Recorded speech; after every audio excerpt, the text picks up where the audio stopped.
Hello, welcome to Objection to the Form. This is Justin Humphries, and this week we have Mike Winstead with us. Thank you for joining. Yeah, no problem. Mike, I was excited to have you on because of your background in development on both the commercial and residential side. And I was hoping you could kind of talk to everybody about your experience in those fields and kind of discuss a little bit about where you've been and where you see things going these days.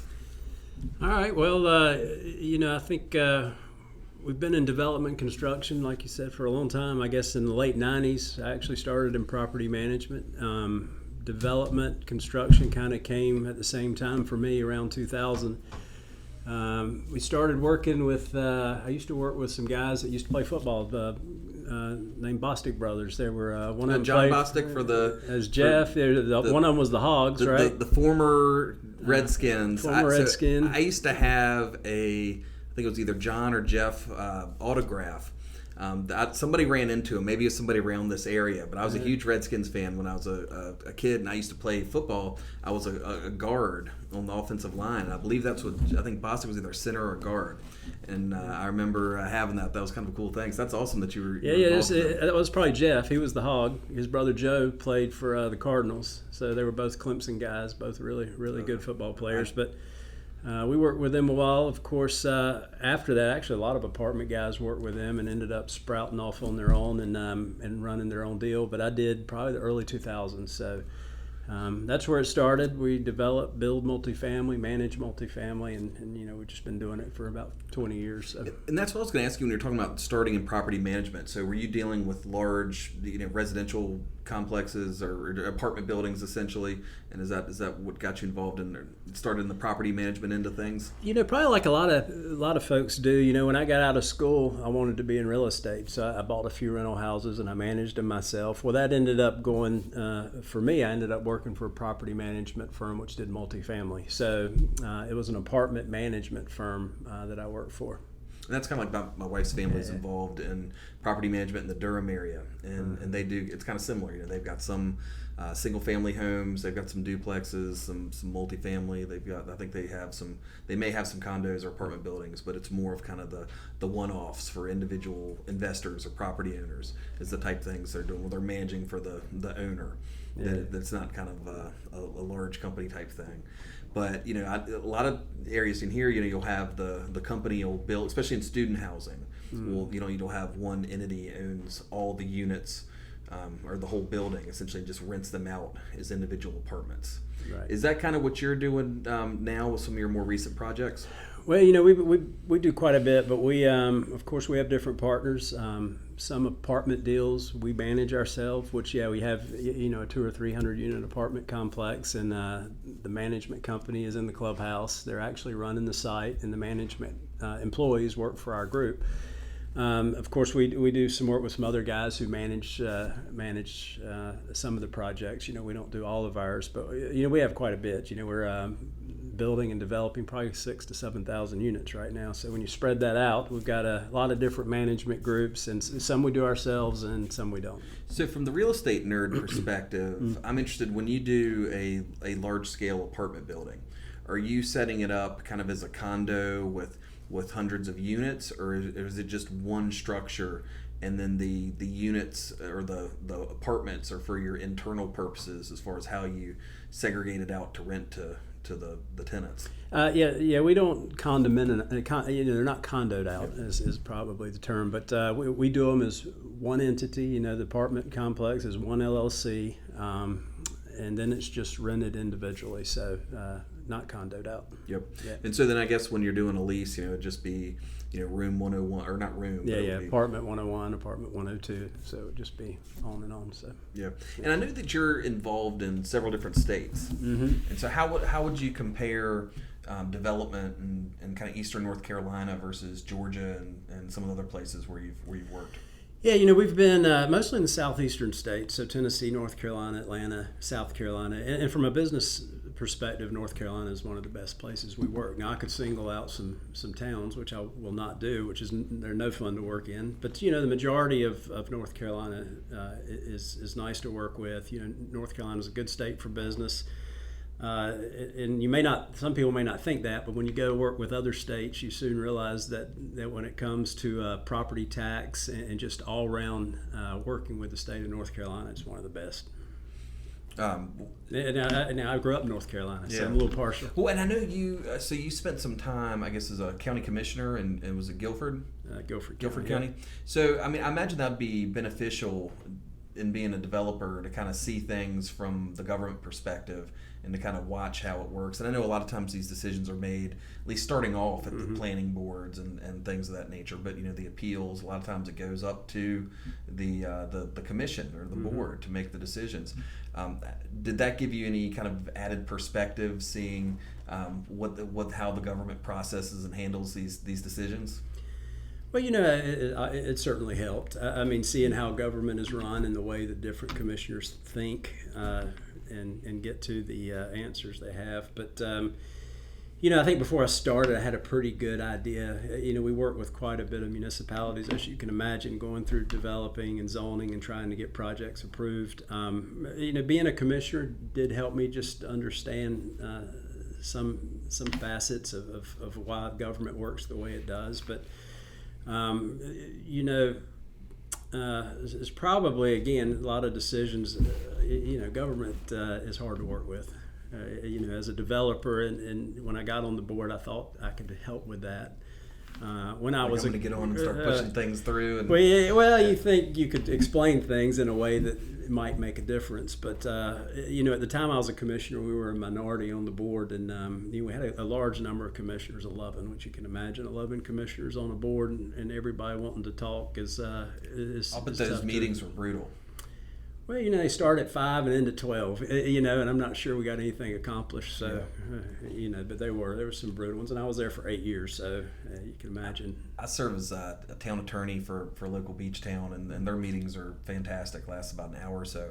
But for some of the larger towns that I've done, I mean, it would be what you're talking about, 7-hour meetings, and just kind of like buckle up and marathon public comment sections. And well, when we become a commissioner and we're ahead, all of a sudden we think we know everything, right? And we want everybody to hear us talking. So, that's what happens when you're a politician. I'm not sure we got anything done. Yeah. But so, what's your approach in rezoning situations? Do you bring in legal counsel, or is it something where you handle it on your own? Or I know some people work with planning consultants, or do you just kind of mix it up on a case-by-case basis?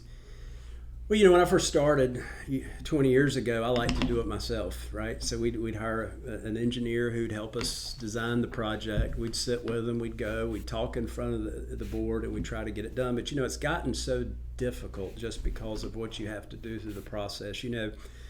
Used to you go to 1 or 2 meetings and it was done, but now you're required to have neighborhood meetings beforehand. You're required to go through 2 or 3 different committees, and it's gotten so complicated and when you're going through it and you're trying to get something done, you want to make sure it's handled right in case there's a problem down the road.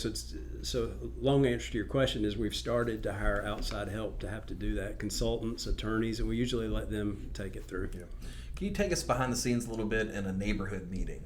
That doesn't sound like a pleasant situation. We very rarely go to one where anybody is in favor of what you're doing, right? Because nobody wants you building in their backyard. Saying that, we try to only tackle areas or locations we think make sense for our project. Ultimately, we want to be nice neighbors. We want everybody to work together. So if it's a location we feel like it makes sense, then of course we go and we get berated and put down. But we're very cordial, and we try to show what the positives are, and hopefully that makes sense to some people. Because I can't imagine, everybody's busy. I mean, everybody's got stuff going on, especially it seems to things never seem to slow down. It always seems to pick up. And where I lived, a few years back, there was a lot of growth and development. It was kind of that off of Station Road area, and it was by the Sea Spray area. They took the trailer park, Wheel Estates, and they're turning it into kind of a big residential project. I think some mixed use stuff over there, and they were always having neighborhood meetings.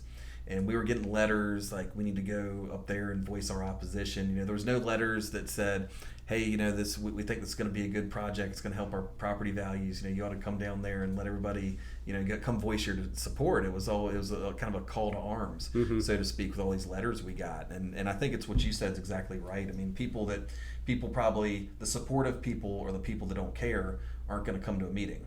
No, it's the folks, the same folks that are going to come to a county commission meeting to go sign up for the public comments. I guess that's the kind of folks that are going to the neighborhood. Yeah, meetings. and it's gotten bad now because now with social media you have I think we've gone to some meetings where you have petitions against us, and we have people signing it who are from Washington State, North Dakota, because they've signed it on social media, and all of a sudden you got 5,000 signatures against you, and 5 of them that live nearby, and the rest of them live in another state. But that's just what we face. Well, what's the significance to you as far as the petitions? Because I know there are certain situations in the zoning context where petitions against can kind of trigger heightened scrutiny. What is it, like an 80% approval by the board's required in some rezoning situations if there's opposition. But I wouldn't think somebody from you can have some bots or some people from Washington State or whatever to throw their 2 cents in on a local land use decision. Well, you wouldn't think, but I think ultimately what the opposition is trying to do is just when you're a county commissioner and you get a book of signatures and you really don't have to, you don't go through them. You just see that there's a lot of people who have signed against it. It's just hoping that the elected officials see the sheer number of people that either show up or that sign the petition that gets them thinking that it's something that they should not approve. So. Yeah. Does that situation exist in the commercial and residential context?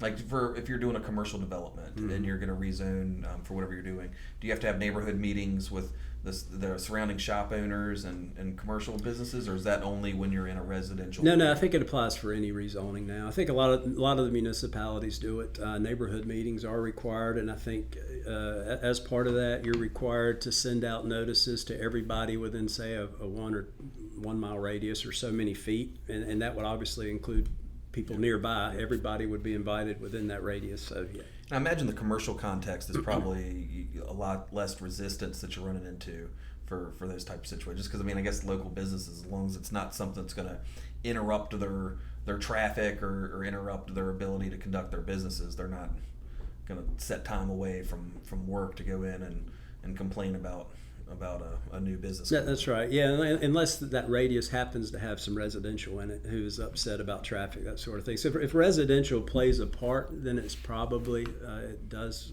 matter. Are you having to do a lot of traffic impact studies? Almost every time.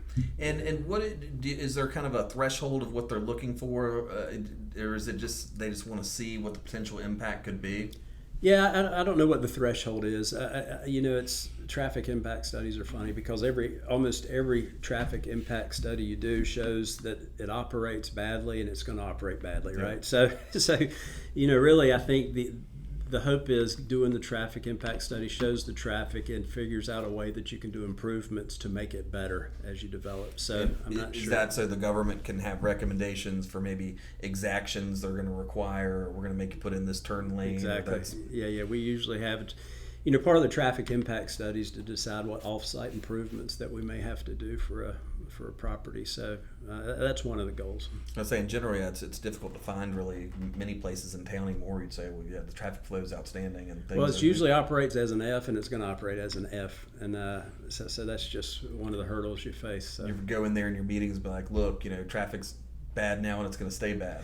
Yeah, and a lot of times we just have to say, a lot of times when you're developing a piece of land, a lot of land development we do is a down zone from the current zoning, which you think would help. Like we've got a site now that's zoned for commercial shopping center where we're trying to rezone it for a multifamily site. Now the traffic study will show that it's going to produce ours will produce less traffic than what you could build by right there, and you'd think that would matter, but that doesn't usually go either. So I think that's an interesting concept because if something's the highest density or the highest I guess density, I don't know would be the correct term for it, but like let's say just straight up commercial. Like you could build a single family residence in that zoning district and live there if you wanted, for the most part, as matters. But if you've got But people typically don't want to do that for a multitude of reasons. But the inverse of that's not true, where you can't put a Walmart in landfall or in in a residential neighborhood. So it's kind of interesting to me that it's like, if you could put this lower density project, or you could put this single family or multifamily project in a commercial space, why would you go through the effort of having the zoning lessened, or kind of restricted to the multifamily residential? Yeah, well, a true commercial zone usually will not allow a residential house. And, there may be some commercial zones that do, but most commercial zones that are truly commercial zoning, I don't think allow a residential house. But, again, I think that the point is that if you have a commercial zone property and we're there to downzone it and the traffic shows that it would be less, our feeling is that would be a benefit to a traffic study, and it's not usually. How do you think property valuation plays into the role of these? I mean, I know that's, for the kind of the NIMBY folks, like, the not in my backyard, or however you want to put it, their concern isn't typically property value, although sometimes it is, but typically it's just the increased congestion, or the, we don't want all this in our neighborhood. But I imagine the commercial context, and some with residential, the concern is, well, how is this going to affect my property value? Do you have to, is that part of the presentations that you typically do, like bringing on appraisers and saying, we think that adding this housing will add this value to the area, or if it's a commercial development, we think that this will increase the residential home values being close to these stores or whatever the businesses may be? Yeah, we certainly have to bring in appraisals. If it's a quasi-judicial type meeting, you have to have experts there to testify as part of the meeting. But I mean, we very rarely have an appraiser that says a nice apartment community is going to devalue land. Especially today with what we do in an apartment community, and what our values are, it's hard to devalue something that's next to you unless it's a very high-priced neighborhood. Yeah. I mean, today we're building apartments with every spa service you can imagine. So the tax values are high. The property values are high, and a lot of times on a per unit basis they could be higher than the residential around us. So you're saying you're building an apartment building set with every spa service? Is it? Well, the apartments these days have everything. I mean, we got fitness rooms, pet parks, amenity centers, Starbucks coffee. In the apartments? Down in the clubhouse. Gotcha. The clubhouses are done with cafes in them. So, about every service you can think of is now available at an apartment site. You have your swimming pools, and every kind of outdoor amenity you can think of. Now we're doing bocce courts. We're doing pickleball. We're doing horseshoes. You name it, we've done it. Now, is this in student housing, or is this in, or is this just standard in any type of housing? Standard conventional housing. They're doing it in the student housing too. But now I think it's funny. We started it in the student housing. We don't do as much student housing now as we used to. But all that amenity type thinking has moved to the conventional housing. Yeah, I was blown away. I went to South Carolina, the Gamecocks, not Clemson, like I guess the Hogs and whatnot, and rivals, by the way. Yeah, it's hadn't been going our way recently, but I went and stayed at the Marriott downtown one weekend for a football game, and it was right next to this student complex. I guess they renovated an old office building downtown called the Hub, and I looked out the window, and the Hub the student housing place has a rooftop pool with a big scoreboard TV, and they had like a bar set up they had a swim up bar, and then they had like another bar set up in the corner, and they had like all this amazing stuff. And I was thinking, how did I miss out on, like, my places I lived in college were dumps, for the most part. And I was like, this is pretty nice. Yeah, I don't know when it happened, but student housing about 10 or 15 years ago started to be heavily amenitized, and then the rents go along with it. Obviously there's some high rents for that type of product. But yeah, I'm like you. Back when I went to school in Chapel Hill, I lived in the fraternity, and the floor was getting ready to fall in. Yeah. And the rent wasn't that high, but it's not the same now. Maybe we're spoiling these kids. I think that's when you start off like that, how do you get any better? And so you mentioned kind of the values of kind of what you're putting in. So is that just something that's expected across the board in kind of in multifamily living? It's like, all right, we gotta have a Starbucks. And I mean, it doesn't have to be Starbucks. It could be, I guess a PCJ would do, or anything like that. But it's like, we gotta have a gym. We gotta have I saw one place that had a in their play a lot of places are having theaters now. I think that's kind of a cool feature. And is that just kind of expected these days? And Yeah, I think to compete with the other product that's out there and your competitors, you have to have it. If you don't have it, you're not going to get the rents you want to get, and obviously they're going to go somewhere else. So yeah, I mean, all of a sudden everybody does it. You have to do it to compete. So you get into a cycle where you're trying to one up the last person. So.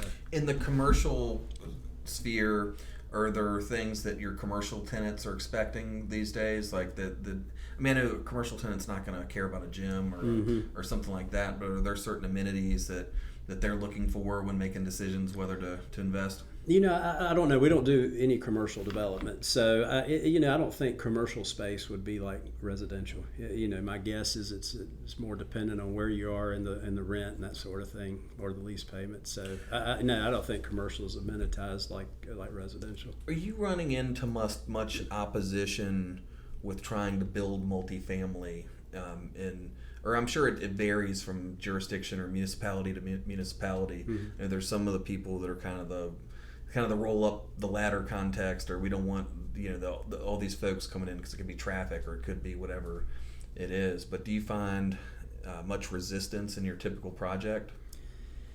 If you have to rezone a piece of land anywhere, or most places in North Carolina, there's resistance, and typically it's a town that says we've got too many apartments, we don't need it, we don't want the extra traffic, and because I guess, as you said, I was a commissioner, I understand where they're coming from, because most of the people that vote for them are saying this to them, right? So they have a fine line. I think that's typically what I say when we go try to rezone a piece of land. We're trying to do it in a place where we think it makes sense, where we think there's not going to be. You kind of got to understand what the politician has to go through. So, we try to put it in a spot where you're not going to have a lot of people complaining about it. Obviously, it's not hard to do. It's hard to do depending on where you are. So, yeah, we do run into a lot of resistance. So. Is there outside is the primary battle the zoning situation, or do you have people trying to challenge your building permits and kind of there every step of the way, or is it's essentially if you're going to develop where it's zoned multifamily, you feel like it's going to be a pretty smooth process? Yeah, I mean, once if the zoning is done, then the process is pretty easy. I mean, we very rarely have anybody challenging permits and the right to build. I mean, that's not usually done. Are you doing much coastal development? So you're running into like kind of CAMA issues and? We do quite a bit of coastal development. We have obviously wetland issues, but yeah, Diener and some of the other municipalities along the coast, you have to dot your I's and cross your T's, right? Because you run into it a lot. So yeah, we make sure we are. With the wetlands, is it still the process of you hire your own delineator and you submit it to the Corps for review? Same process, yeah. And then they review it, come out to the site with the one who did the study and agree or not agree, and then they move forward. Yeah. Well, I mean, that sounds like kind of a exciting opportunity to build in some of the cases. I know that's where I experienced a lot of the we've got too many condos, and a lot of times it was your waterfront or your coastal properties that are in the vicinity to where the CAMA Act applies. Right. I guess what were kind of some of the sensitive areas in Guilford? Were there certain areas where like we don't want this built here? Were there certain? I don't think. I was back in 4 to 12, and I don't think we had as many sensitive issues regarding. We didn't have that around Guilford County like you do here on the coast when you talk about wetlands and that sort of thing. So I don't remember there being the sensitive issues in Guilford County when it came to zoning was just, are you putting this in the right place, and is everybody happy with it, and how can we make it better, or how can we make it a better project? So not the same issues probably as here. And Guilford's got there's quite a bit of colleges in the area. I guess you've got UNCG, you've got there's a few. I don't know, is Elon in Greensboro? That's in Burlington, but we got A&T, UNCG, Guilford College, High Point University, which is nearby, which is becoming a good sized university. Do the colleges weigh in much on collegiate housing as far as what they expect, or are there any kind of additional considerations whenever you're gearing towards student housing? Really, the universities didn't have anything. If we were building close to a college, they had very little input. I think typically universities didn't mind the housing. Now, if they have housing on campus that they can't fill, maybe they voice a little more opposition. But that's typically, I don't think, the case with the state-run schools. If you can provide housing for their folks, then that's less that they have to provide, and they can focus on study space, not living space. Yeah, and but I think that's changed. I think now they look at it as more of a community. They're trying to do the housing. So, going forward, I don't know how it's going to be, but they usually didn't voice too much opposition for us. And I think that's been kind of one of the more modern trends with the student housing. Seems to be that the universities are growing, and the dorm space just isn't adequate. Any longer. Like, I know that's certainly the case, and it seems to be the case in UNC Wilmington. You see all the student housing popping up in the vicinity of the college, and I know it was in back in the South Carolina days. We had I was jealous. I had some of my classmates staying at the Holiday Inn, and they had that was kind of near. Oh, yeah, they had room service and or maids and all that. It was just kind of a nice setup, but. But with that situation, I imagine that they would be. It's like if you're going to keep taking on more students, there has to be somewhere for them to go. Yeah, I certainly don't know how the university allocates their dollars, but there has to be a thought that if we can focus our dollars on learning space and not have to focus so much on living space, maybe that's a better deal. Now, do you put in like a library for in your student housing, and so when the parents are coming to move in, say this is where your child's going to be studying? No, we never did a library. We did have the movie theaters, and of course it was. I think it was me being in the parent position saying what you and I were just talking about. We go there and say, wow, how do you live in this kind of thing? I didn't get this when I was in school. Now I'm paying for you to be in a spa service while you're in school. So it's a lot different now. So it'll be interesting to see how these kids turn out in about 20 years. Yeah. And when you say like spa service, I keep thinking of like the Umstead or I forgot what the place is, Grandover and stuff in the Greensboro area. But so is that just a term? I just use that as a term because you pretty much, it's like you're at a resort spa. So you got the same amenities, the same type of thing. You're there to study, but you get all this on the side, which is really nice. Yeah, I was thinking, that'd be fantastic. Well, so what projects do you have going on right now?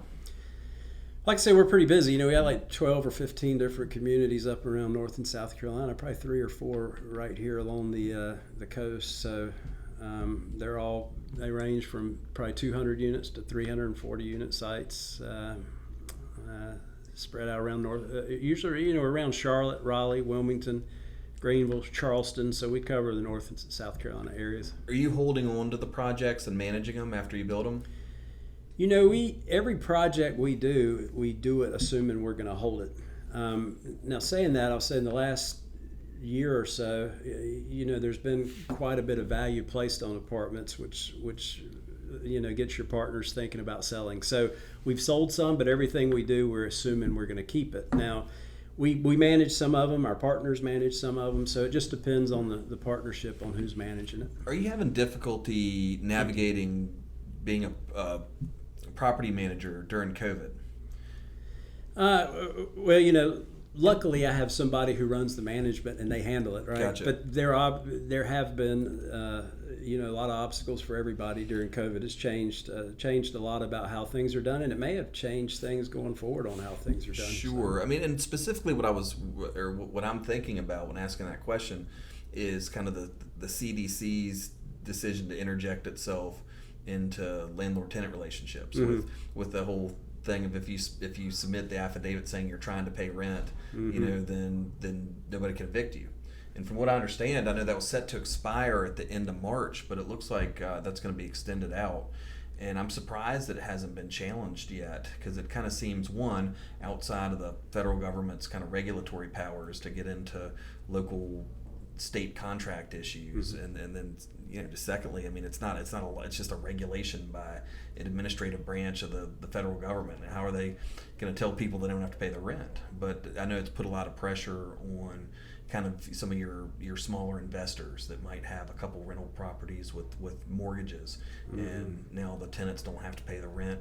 Kind of, it's been going on for close to a year now. Yeah, we luckily, I'll say over the past year across the board, our multifamily, we've probably had less than 5% delinquency, even through the COVID, which is good for us. Even though that rule is there, a lot of residents are still paying their rent. We have some that have, like you said, some properties that have been holdovers, not paying. I think some are taking advantage of it. So for us, it hadn't been a big problem. I think for the smaller, which is, again, for the smaller mom and pop, like you said, if you have a couple rental properties and they're not paying you and they're not leaving and you have to pay a mortgage, it's a big problem. So it's a problem, but it's also a problem for the person not paying, because nobody addresses the fact that sooner or later they're going to owe the money. They're not, they don't owe the money, they're just not having to pay. So at some point they're going to owe it. It's going to be put on their credit report, and it's not going to help them down the road, which has not been addressed at all. So I'm not sure the way it's being handled is the best way for a lot of people, even the people who it's supposed to help. Yeah. Yeah. Do you find it's more difficult to maintain a kind of a student housing type project as opposed to just typical multifamily that's designed for maybe middle class families or student housing is a lot more difficult. Mainly, student housing is run kind of like a business. You have to hit, especially if you're doing new development. If you're building a new apartment complex, you have to be ready for August of a specific school year. If you miss it, then all of a sudden you have people you've rented apartments to obviously don't have anywhere to live. So they could go somewhere else, and then you may have put yourself in a bad position for another year until the next school year comes along. So there's a lot more risk in student housing, which is I enjoy conventional housing more because you don't have that type of risk. Yeah. And I guess what you're talking about is kind of the cyclical nature. Like if students aren't looking for housing in October unless they got kicked out of somewhere or had a falling That's out. right. And so do you use the model? So I used to have a student housing condos, kind of an investment, and there were two different ways that some of the owners would rent them. Some would say, we're going to just rent the unit like you traditionally would. Others would say, we're going to rent out a room within the unit. And so you would just kind of market it as, just one flat rate, no bills, you just pay X amount per room at this pay it to us. And I think there's benefits of that. One, it's better to have one of three not paying rent than a whole unit not paying rent.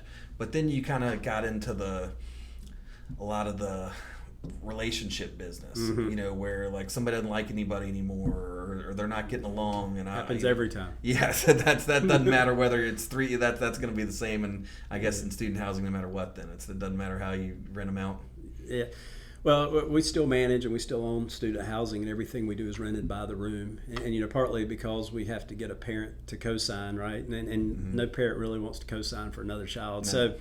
So everything we do is by the room, and it is, like I said, it's like a business. So the staff has to deal with those problems all the time. They have to match roommates because if you go live in a 3-bedroom, you don't know 2 other people. You're having to put people together. So it again, there's many different ways. It's a lot harder than conventional housing. So with matching, are you just doing it at random, or are you looking at people's personalities and trying? I can't remember exactly how our management group does it now, but we used to have a questionnaire just for likes. Do you like soccer? Do you like? But it was just to try to do it the best we could to similar interests. But I'm not sure how how we're actually going through that process of matching. But gotcha. It's for people a lot smarter than me. So. Well, kind of one of the last things I want to talk about is just the construction landscape these days, and how a lot of the times when I'm talking about clients that are in construction, what I hear a lot is, I try to get under contract and the price goes up every day. If it's what they're saying, and it's in crazy amounts. Like I think somebody's telling me that sheetrock just went up 20% or something of the like. And how I guess you're dealing with it from a different perspective because you're not, I guess you're building for your own use most of the time. Yeah, I mean, we're building and we're the owners, but we still, and I know what your client, I guess, was saying. You start out with a budget, but unfortunately, lumber has been a big issue the past year ever since COVID. I think what happened during COVID was everybody went home and started doing home products, and then lumber started going out to homeowners, and there was less out. So all of a sudden, lumber has probably gone from it's probably tripled or quadrupled in price from where it was a year or so ago. So I'm glad you brought that up because I'm sure it seems like there's always a multitude of reasons why things happen, but I was just kind of wondering, it just seemed kind of crazy to me. Well, sheetrock, what's the driver of that? And lumber, I would have never guessed. I mean, I remember that the tariffs were supposedly driving it for a while, because I guess a lot of times the foreign, the tariff wars of, we'll tax your products and they'll tax ours. I understood that driving like steel and some products, but then lumber. Who'd have thought that lumber? But I've heard that from a lot of residential contractors saying that complaining about draw schedules and construction loans, because I guess the traditional draw schedule kind of doesn't appreciate how expensive framing is these days, or how the cost of framing. That now that's a larger percentage of the cost of building, just because of lumber being so expensive. Yeah, lumbers are a hard one to figure, because I think right now the mills are taking advantage of it because they can. I think there is supply. I just don't. I think they're withholding it and putting it out for their own good. Which I don't know. It's business, right? So they can do it because they can. Sooner or later, you would hope it would lighten up a little bit, and the demand wouldn't be there, so they could start putting it out at a little better price. But yeah, it is a big deal right now. Yeah. Is there anything else? I mean, I guess it just sounds like it's pretty much just across the board: steel, lumber, sheetrock. Lumber's been the big one, but it's funny when you get into the building business and you're doing it as long as I have. You always talk about the bad things, but there's good things. The rates are low, right? So things always fluctuate. Lumber will go down, the rates will go up. So there's always plus balances. You tend to talk about the bad, never talk about the good. But material prices are going up. It's more expensive than it used to be to build, but we do have some offsets in some certain areas. So. Well, that brings up a good point. You were talking about the benefits of kind of the current environment with the rates pretty about as low as they could possibly be. When you're doing a project, are you typically, and like I'm saying a project like a residential housing project, are you financing through? I mean, I guess you've got your construction phase financing, but then are you doing like do they let you get in at like a fixed rate, or is it one of those kind of like balloon type loans that you got to renew every few years? We do construction financing using the most of the banks you've heard of. Once the property is built and stabilized, typically the loan is put into the permanent market, which today for us is Fannie Mae and Freddie Mac. So even though most construction lenders have a perm option, the ultimate goal is to get it out and refinance it, get it to Fannie and Freddie. Some of the equity comes back to you, and the big thing once you do that is it's non-recourse loans, right? So actual guarantors don't have their name on it. Yeah. So construction lending for a couple years, then out into the permanent market. Yeah, and I didn't realize that you could get a Fannie or Freddie backed loan for for a commercial project like that. Oh yeah. I think the majority, insurance companies do it as well. But the best terms, the best rates are typically through the government, Fannie and Freddie. So you're saying like your typical, or your. I didn't realize that insurance companies were giving loans for. Yeah, they'll do it. They really do it. They like State Farm as a bank or something. I thought was kind of crazy. Yeah. I mean, insurance companies are big. They have to find investments just like everybody. So, they're willing to do permanent lending on apartment deals. Yeah. Almost all multifamily deals, or I'd say a majority now, are put through Fannie and Freddie. Awesome. Yeah. Well, Mike, I appreciate you coming on and sharing your wisdom. And it was great talking to you, and I certainly learned a lot. And good luck with everything you got going on. Well, I appreciate it. I've enjoyed it. Thanks for having me.